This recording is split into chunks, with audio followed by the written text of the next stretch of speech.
Hi, everybody. Janine Spears, Senior Community Planner with Chester County Planning Commission and Chester County's representative on the Brandywine Battlefield Task Force. I'm really thrilled to be here today to talk about the Philadelphia campaign as a theme of the 250th. And we're going to do our presentation focusing on the 6 questions on slide 9 in your handout. Wade Katz, an archaeologist and military historian, has worked extensively on the Philadelphia campaign within and outside of Chester County. So just a quick overview of our talk. Wade is going to talk about the Philadelphia campaign for context and why it was selected as a theme. I'm going to then talk about the Brandywine Battlefield Task Force and now expanded to Philadelphia Campaign Partnership and the mission and tied to accomplishments as examples of what's been done to date. Wade's going to then talk about the importance of the Brandywine Battlefield and Philadelphia campaign and importance as a theme. And then I'll end with the expanded partnership to the Philadelphia campaign for the 250th, the Heritage Interpretive Network that you've heard about, a description of it, and then how that fits with the 250th, where the Brandywine Battlefield Task Force and the Philadelphia campaign partnership is now and where we're headed. And thank you so much for inviting us to speak. We're very honored. Thank you. So I want you to cast your minds back to 1777. Those of you who are around, I mean, I live on a cultural landscape, and when you travel through this landscape, you can see pieces of that earlier space and that earlier time if you know what you're looking for and you know how to pick that out. So the Philadelphia campaign is one of the major themes, and it's Chester County sits at the heart of that space, of that campaign. From the late summer of 1777 to the winter of 1777-78, this area is the kind of major space that campaign takes over. It's an important military episode in the Revolutionary War, and it's a very complex campaign. It pits the British forces under Sir William Howe against the American forces under George Washington. And over that period of time, there are several major engagements that happen here in Chester County. Battles. You have the Battle of Brandywine, the most obvious, the largest, but also the Battle of the Clouds, the engagement at Paoli, and then the destruction of the French Creek Powder Works out in the extreme corner of the county, or almost corner of the county, and of course Valley Forge in the wintertime. And then that's just in Chester County. You want to think about the campaign, it goes much further than that. It actually reaches into 4 states, Maryland, Delaware, Pennsylvania, and New Jersey, and extends from the Head of Elk, what is today the Head of Elk or Elkton, Maryland, over into New Jersey, where I'm doing work at Red Bank Battlefield and other spaces that are part of that. All of that is part of the Philadelphia campaign.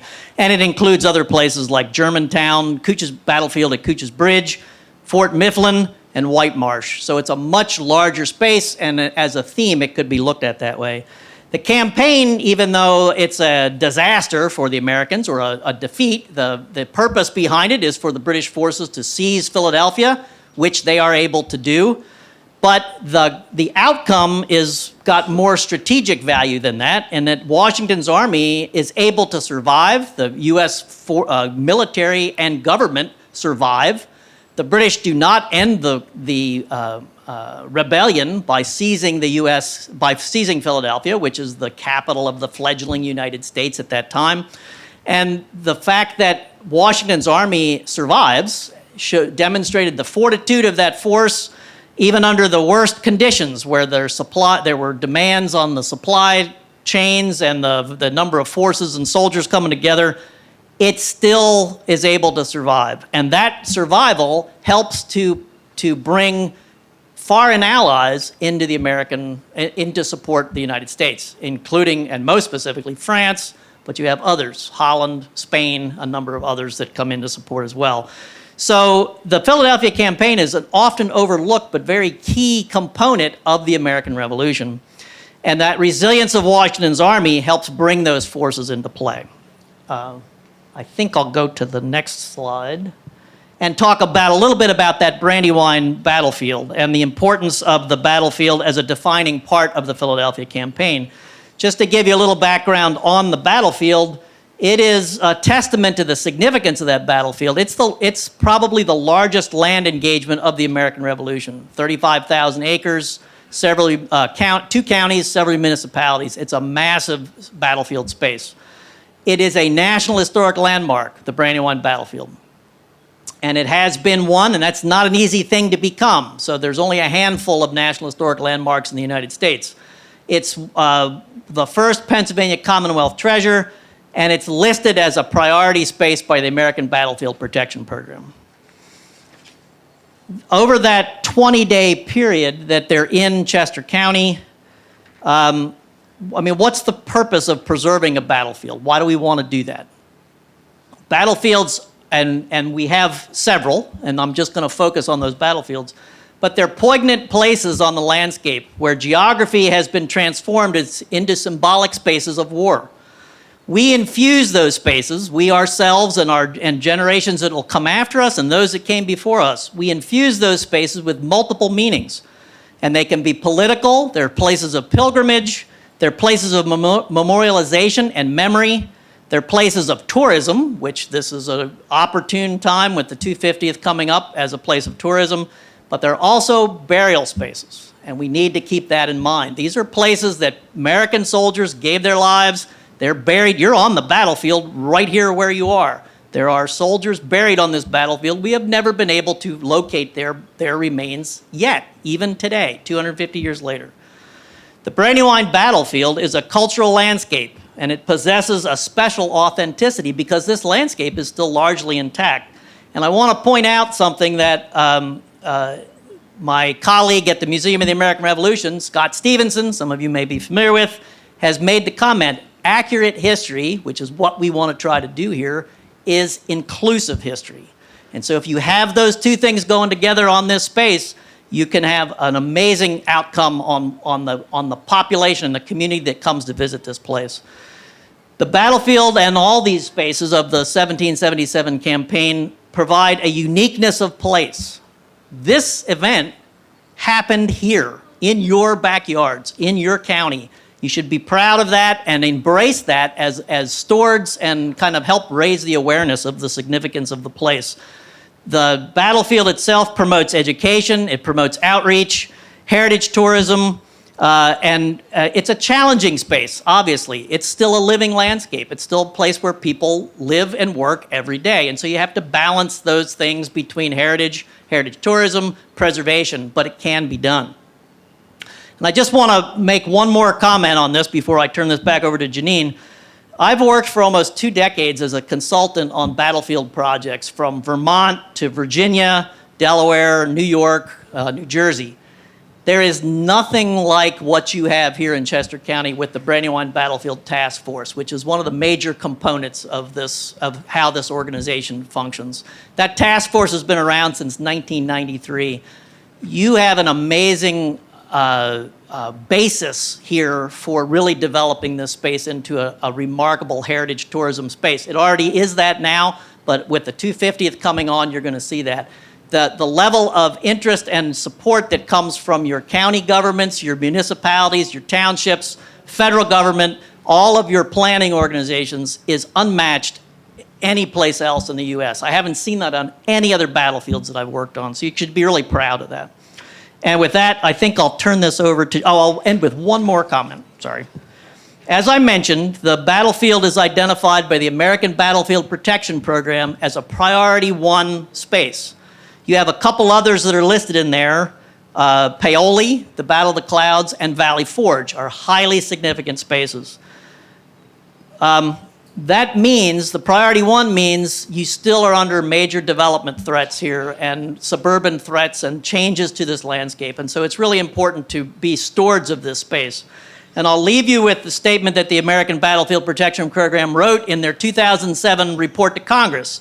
The more a historic site, and in this case, the battlefield and the Philadelphia campaign, is recognized, documented, and interpreted and made accessible, the more likely it is to be protected in the long term. Thank you. So you can see, so Wade talked about how Brandywine Battlefield is a large and significant historic landscape. So how do we understand such a large landscape that's mostly private property and how do we work to protect and provide outreach about its existence and importance. And also visitation to heritage sites that are open to the public through a regional partnership called the Brandywine Battlefield Task Force. As Wade said, it was founded 30 years ago, 1993. We had our 30th year anniversary last October. It's a volunteer, basically ad hoc, collaborative body of municipal, county, nonprofit, heritage sites, and community members working together in a regional community planning, multifaceted way. We embrace differing skill sets, roles, and expertise on facilitation, planning, historic preservation, landscape preservation, including agricultural and open space, raising awareness, outreach, and most recently, heritage interpretation. So the Brandywine Battlefield Task Force is a long-standing partnership and has been expanded for the 250th for coordination with other Philadelphia campaign partners, Clouds, Paoli, related sites, and working in collaboration with Valley Forge. The slide here shows how many groups are working together collaboratively, and it's actually meant to not be readable because I wanted to show how many people are working together to the point where you can't read the slide and we couldn't make the font any bigger. The Battlefield Task Force's enduring and evolving partnership, it strives to keep planning efforts and the battlefield alive, as Wade said, as a living cultural landscape for now and the future. And it will be an important guide as we prepare for the 250th. So this is the accomplishments slide, and it's also meant to not be readable, and it doesn't even list all the accomplishments, it's a sampling, which I'm going to touch upon briefly. The task force, as well as Philadelphia campaign partners, some efforts are shown on the slide, has shown cooperative battlefield planning in action. Like a fog of war, Brandywine Battlefield and the Philadelphia campaign is large, complex, and with many parties involved. We didn't know what we didn't know until we did through planning studies. Efforts haven't always been linear, I will say. It has not been planning to implementation. Sometimes it's been implementation to planning and then reset and start over. And as you can see from the slide, there's a lot of accomplishments through Brandywine Battlefield Task Force partners, and Paoli and Cloud's accomplishments are also listed on the slide. So very briefly, under the mission for the Brandywine Battlefield Task Force of providing technical assistance, some of the accomplishments have been a 2010 study, which was the first time the extent of the Brandywine Battlefield had been mapped. We learned that it was 35,000 acres, and there was also an animated battle action map that I'm sure you've all seen. Paoli and Clouds also have had technical reports, and they have animated battle action maps. There was a 2013 battlefield preservation plan for the Brandywine Battlefield, the first time a preservation plan had been done for Brandywine. And it took a broad look at the 35,000 acres from various planning perspectives, including heritage interpretation. It called for connectivity between still visible, open to the public heritage sites and landscapes as the focus for Brandywine Battlefield public interpretation. And there have been specific studies done with focused information and recommendations. And why we need those specific studies is we really need to know what happened and where for local planning, preservation, and educational interpretive purposes, because we can't preserve the entire 35,000 acres. We're well aware of that, as well as all of Paoli and Clouds. So we need targeted recommendations on what to look at. A couple more accomplishments under preservation, and this is under the mission of preserving battlefield resources. We have the preservation of Birmingham Hill, Osborne Hill, the rear guard area, Dilworth Farm, and Paoli Battlefield.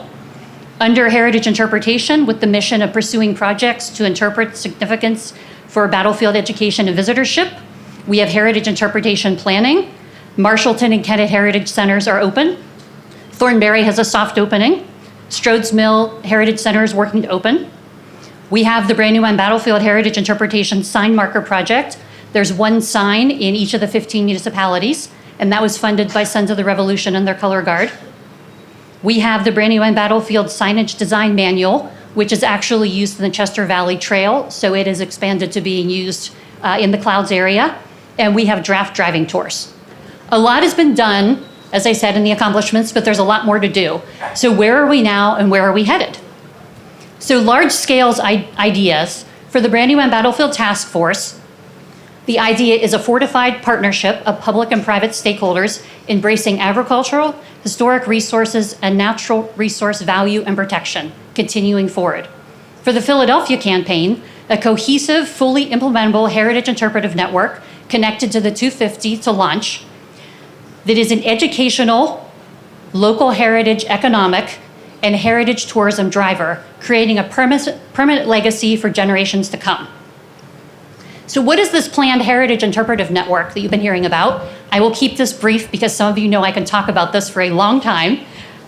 It was a concept that originated in Brandywine Battlefield Planning, specifically the 2013 Preservation Plan. And it's been further refined in specific Brandywine Battlefield Planning that I touched on before.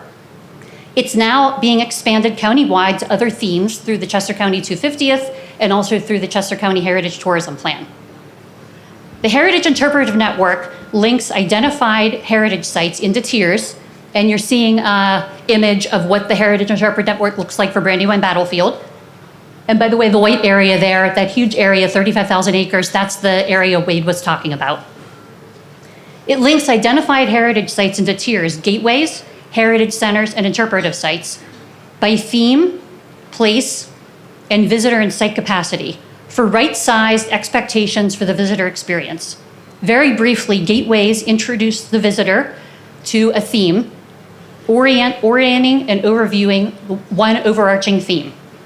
Heritage centers break history, interpretation, and themes into manageable, digestible sections, and interpretive sites focus on a particular element of the overall theme. Together, the heritage sites in the Heritage Interpretive Network will provide a coordinated approach to public interpretation and visitation. So for example, for Brandywine Battlefield, what this means. There's 2 gateways, and also for the Philadelphia campaign, what this means. There's 2 gateways, Brandywine Battlefield Park in Chadds Ford and Valley Forge Park. For Brandywine Battlefield, heritage centers have already been identified in planning efforts. Kennett, Marshallton, Strodes Mill, Thornberry, Chadds Ford, and Dilworth Town. Interpretive sites are identified, and they have a satellite interrelationship with heritage centers, think hub and spoke, and then pedestrian links. The Heritage Interpretive Network gives an interactive, linked heritage experience to bring history alive. So we had a meeting last week of the Philadelphia Campaign Partnership, and working in coordination with both Chester County 250th and Delaware County 250th, because remember, Brandywine Battlefield does cross over into Delaware County. It was a working meeting, and it was done in coordination with this summit. The gateways presented, Valley Forge presented, and Brandywine Battlefield Park presented about their plans. And then we had breakouts into what we called mini Heritage Interpretive Network clusters by Heritage Center. The 6 heritage centers we talked about, there was also a breakout for Paoli and Clouds to speak. We focused on 3 buckets in breakouts, so the mini network could start working together going forward long-term, not just for the one meeting. Bucket 1 was near-term projects, 250-oriented projects, programs, and events. Bucket 2 was legacy, Heritage Interpretive Network-focused projects, infrastructure and interpretation, with the launch being the 250th. And Bucket 3 was taking 250th projects, programs, and events to become legacy long-term projects as an element of the Heritage Interpretive Network. We're asking those breakout groups to continue working together, and we're planning another working meeting this fall to cement in 250 ideas for the implementation and cement in Heritage Interpretive Network for the implementation in 2025. So last but not least, I wanted to end with some specific project ideas that may stimulate conversation later in the breakouts that we have come up with through the Philadelphia Campaign Partnership. One of them is the signage design guide system, and really using that signage design guide system to unify the Philadelphia campaign. A website and marketing for the Philadelphia campaign. Rack cards, digital and paper, for each Heritage Center cluster to start grouping them together as a mini network. Interpretive signage for self-guided experiences. A year-long Philadelphia campaign town tour in 2027. A kids scavenger hunt connecting the Philadelphia campaign markers. And last but not least, a Philadelphia campaign driving tour visitor experience app. A grant application is being completed now, and please wish us luck. Last but not least, I want to end with, like the fog of war, the Philadelphia campaign is large and complex with many parties involved. We are here to work together as a coordinated region today and going forward. And let's give a huzzah! Huzzah! Thank you so much. Thank you, Wade and Janine.